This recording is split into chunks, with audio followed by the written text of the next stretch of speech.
Welcome back to another episode of Retro ReWire. My name is JJ and we are at the Japan Entertainment Expo 2023. Now, I want to thank everyone that was involved in getting tickets and for allowing me to film at this event. Had a great time, and we're just going to walk the show floor so you can get a sense of scale of how the show is. And there was a lot of major players here, from Konami, as you see there, Taito, Sega, Bandai Namco. And right there on the big screen of the Taito, they were kind of like pushing this 5D experience, which I actually tried, but it was a little bit of a miss because the calibration of the light guns weren't really working. And then this here is a manufacturer of the actual crane game units, which there was quite a few of them present at the show, of course, because that's a big experience of the Japanese arcade. And then here we have Sega. Now, Sega's booth was a little bit disappointing for me because I didn't see things that, I associate with Sega, like Virtual Fighter, House of the Dead, stuff like that. But they had other interesting stuff that some might find interesting, but unfortunately for me, a little bit of a miss as well. And then as you saw there, that was iDolly. And then here they have on display some kind of competitive strategy type of game, I'm assuming. And quite a bit of people there just kind of watching the presentation. I believe they had the developer there just kind of talking about that game. And then we also had Marvelous Entertainment here, and they also had some of their own units on display, of course. And then here we have this Digital Idol. She's really popular here in Japan, but just kind of like her latest game type of deal. And then here at the very end is where all the manufacturers were just kind of showing off all their prizes for the crane games. A lot of stuff that's unreleased and available for order for arcade operators. You weren't really allowed to film in there, but they did have a lot of cool stuff. And then here, and I hope I'm pronouncing it right, is EXA Arcadia. We'll definitely stop by there and get a more in-depth look. And yeah, this is just a lot of prize stuff there on display. But yeah, really cool, this EXA Arcadia. And the best thing about it was that it was free to play. You got to take advantage, because that doesn't happen. That doesn't always happen. So when you're there, you got to take advantage, of course. So now let's go ahead and go to the first booth, which is going to be Sanwa Denshi Co. Now, this is the famed arcade parts manufacturer, and they had all sorts of stuff. And the way that it works is, you would fill out the form, put the part number, and then the amount of units that you want. And they were there making sales. Quite a bit of people there, actually. And all sorts of cool stuff. You just kind of see all this stuff here, and then it gives you ideas for modding your own arcade sticks. And I have the Sega Saturn Virtua Stick, and that's one that I definitely would like to mod because the particular joystick that I have is kind of really worn, and it's the one by ASCII, so it's not that good to begin with. But the actual joystick itself is, oh man, it's so beautiful. But I definitely would like to modify it. And look at all this stuff. This stuff, is this. I imagine this stuff goes for the crane games. They got the up, down, left, right, music games, all sorts of stuff. And these things have to be built really well because, especially when younger children are involved, because they're just, with all their strength and might, they're just slamming down those buttons. But look at all those colors, designs, and shapes, all sorts of interesting stuff. And then this one was probably the most impressive thing that they had on display. Look at this gold twin stick. Look at that. Now, I'm not sure if it's actual gold, but the plating on that is so shiny. It's so clean. Immaculate presentation. This thing is absolutely stunning. Look at that. Just reflecting everything. And you really have to look just to see little specks of dust because it is super, super clean.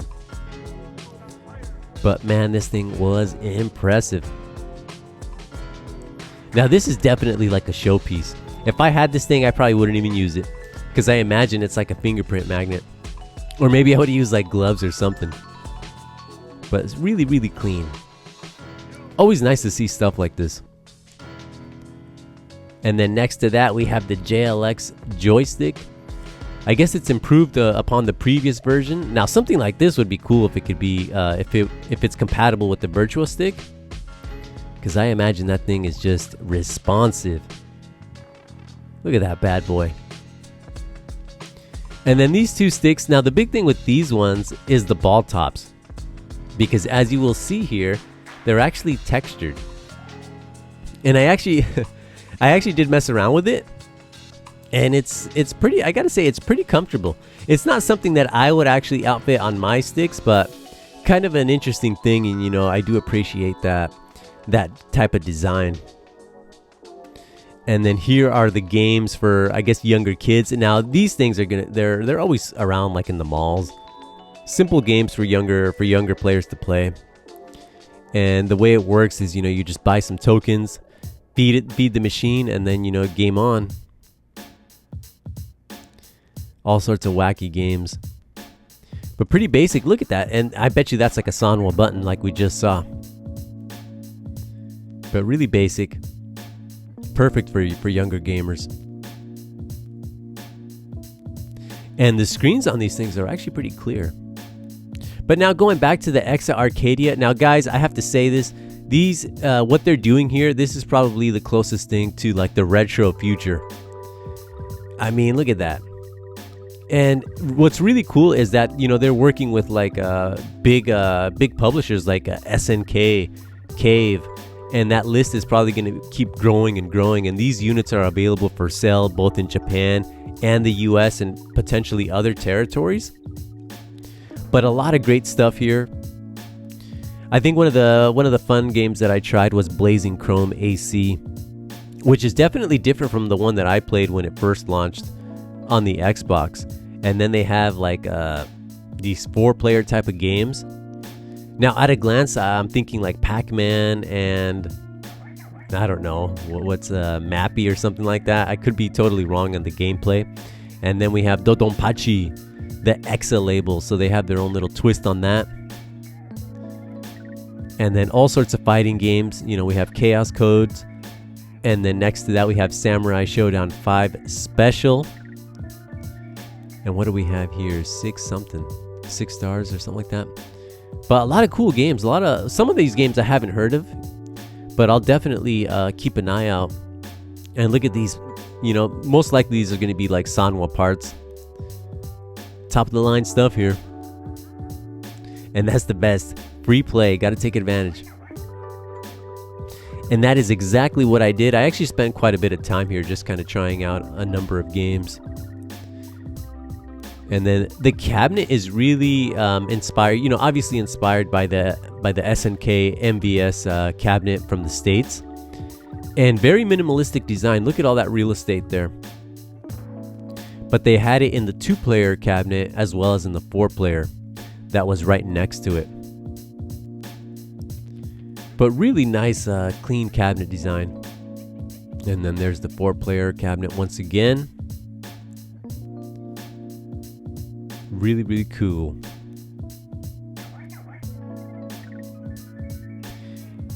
And then here we're just going to show off a little bit of gameplay from Dodonpachi. And I believe every game that they've published and worked on was present at their booth.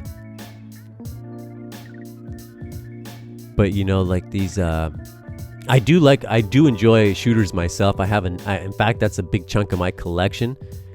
And this is like the bullet hell type of shooter. I haven't really mastered this type of game, but it's not one that I shy away from. Recently, I think the last one that I picked up was Mushihime-sama for the PlayStation 2, and this one definitely seems in regard to like how much firepower is coming at you, this one definitely is a step up from that. Although Mushihime-sama does have its moments. Now this one could be fun, especially with the 4 players, but I didn't look into it enough to like understand like the gameplay. But here's just a sampling of a few of their 4-player offerings. Those lightning knights, that could be pretty cool. And then here we'll just check out quickly some gameplay on Samurai Showdown 5 Special. And one thing that's interesting is that the bordering art just kind of matches the character that you select, which I think is a really nice touch. And as you can see, it looks great. And one of the big things that I guess that they're most proud of is their input delay and how it's almost non-existent, and sometimes it even exceeds the original manufacturer publisher times. I think the fastest was like half a frame or 1 frame, something like that, which is crazy good, especially considering that these are LCD screens. And then we have Battle Princess Madeline. Now I have this Switch version, and I still have it sealed. I need to bust that out and give it its proper due. But I believe these arcade versions are slightly different to like the console releases, which is pretty cool. And I actually did spend a little bit of time playing this one. I think I ranked 5th. I'm sure once the event was open to the public, my score was obliterated. But definitely cool to play. And look at that, 4 speakers on this bad boy. Now this is the Noir HD cabinet. Yeah, Noir cabinet HD. And then here we have Batsugan. This is one of the newer titles that they recently worked on. And this particular gentleman, actually, there was quite a few players here that were trying these machines out that were they had some serious skill. Like this fellow here, he's definitely very methodical and he knows the patterns. And it's always nice to see like an experienced player play, so you can kind of just pick up some tips along the way. But look at this. I'd be panicking and just flying like crazy. But this guy, he knows what he's doing.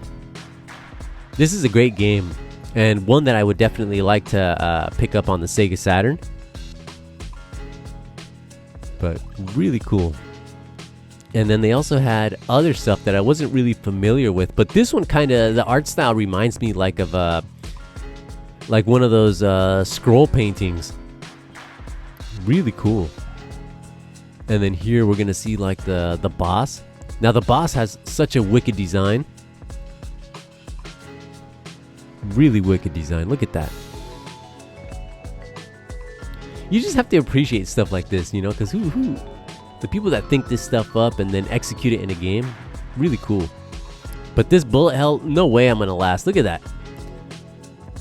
It's just madness. But I guess like with any kind of game, you learn the ropes, take your time, and eventually you're gonna master it. But it's definitely difficult. And then they had quite a bit of people here just kind of trying out their stuff. And it wasn't just shooters and fighters, they also had their beat 'em ups. Look at this. This game looks really awesome. Now this could have been released on consoles as well, but there could be some differences if that's the case. But yeah, really cool to see their stuff. But let's go ahead and move on to Bandai Namco. Now, out of all the major publishers, I want to say these guys had some of the better offerings. Like this King Kong of Skull Island. And this one was like an interactive type of experience. You put the VR headset on. There is motion in the seats, and you just use like punching and all sorts of motions of that nature to kind of get through the game. And I actually tried a number of these games out, and this one was really, really fun. Now they're just kind of waving their hands kind of all like silly like, but they were asked to do that because it's business day, where you have to remain calm and composed. But oh man, it was pretty fun. This game was also really fun. This dodgeball, which is kind of red versus blue team, and pretty straightforward the gameplay, but definitely fun. Me and my friend, we tried this one out and had a blast playing it. In fact, here shortly somebody will be playing, so we can kind of get an idea of how it goes. But I mean, come on, it's pretty straightforward. If I saw this in the arcade, I would definitely play it again. So much fun. And they had a number of games that were similar to this. And then here, look at this. Hungry Hungry Hippos brought to the arcade. I'm sure this is going to be filling up malls pretty soon, if it hasn't already. I actually tried this one out too. And you know, it is pretty fun for what it is. I remember playing this game, the original one, way back in the day. But yeah, fully licensed by Hasbro. And there you go, Hungry Hungry Hippos. Gigantic fun for sure. Now this water gun game kind of mixes like light gun games with Splatoon. Now I've never played a Splatoon, mind you, but I just get that impression from like from the visuals. But the idea is like your gun is constantly squirting out the water, and when you're prompted, you just kind of pump it, and then you get like this super stream. And I think that could be based off of, you know, how many of those little rats you kind of are taking out. But I played this one too, and it actually was pretty fun. And as you can see here, the lady there, she's kind of just showing off the skills. But really cool, this game. This is definitely one that I would also replay. And look at the light show there. It's so impressive. And as you can see, the guns, they're like constantly squirting. But guys, that's going to be it for today's episode. I hope you enjoyed it. I had a lot of fun here, and we'll catch you again soon. Ciao.